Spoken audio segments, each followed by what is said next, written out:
Nasib Ajun Komisaris Polisi berinisial YBA atau AKP Yohanes Bonar Adiguna di ujung pemecatan karena diduga terlibat penyalahgunaan dan peredaran narkotika di Kutai Kartanegara, Kalimantan Timur. Hal ini ditegaskan saat agenda penyampaian terkait perkembangan kasus yang menjerat perwira menengah Polri ini oleh pihak Polda Kalimantan Timur, Kaltim, di Aula Rupatama, Polresta Samarinda, Minggu, 17 Mei 2026. Hadir langsung Kepala Bidang, Kabid, Hubungan Masyarakat, Humas, Kombes Pol Yulianto. Kepala Bidang, Kabid, Profesi dan Pengamanan, Propam, Kombes Pol Haryanto dan Dirres Narkoba Polda Kaltim, Direktur Reserse Narkoba, Kombes Pol Romilus Tamtelahitu. AKP YBA yang menjabat Kasatres Narkoba Polres Kukar sendiri telah ditahan oleh pihak Polda Kaltim sejak Sabtu 2 Mei 2026 lalu. Jadi sudah dari tanggal 2 Mei 2026, YBA ditahan oleh penyidik Dirres Narkoba Polda Kaltim. Nah, yang bersangkutan karena sebagai anggota Polri, maka juga dia akan menjalani proses di Propam, jelas Kombes Pol Haryanto.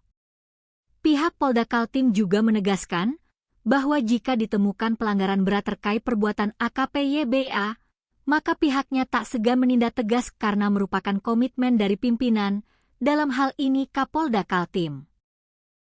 Serta akan menegakkan peraturan pemerintah nomor 1 tahun 2023 terkait pemberhentian tidak hormat dan diyungtokan Perpol nomor 7 tahun 2022 mengatur tentang kode etik profesi dan Komisi Kode Etik Polri.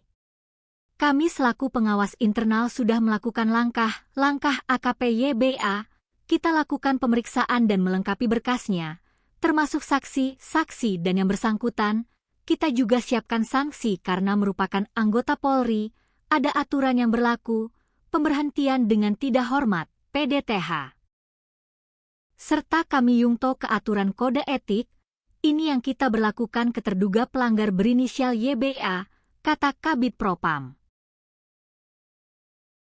Pihak Polda Kaltim juga menegaskan bahwa tidak akan mentolerir terkait penyalahgunaan narkotika, baik itu di tengah masyarakat atau pelakunya adalah orang dalam, sendiri, Korps Bayangkara tetap bertindak tegas.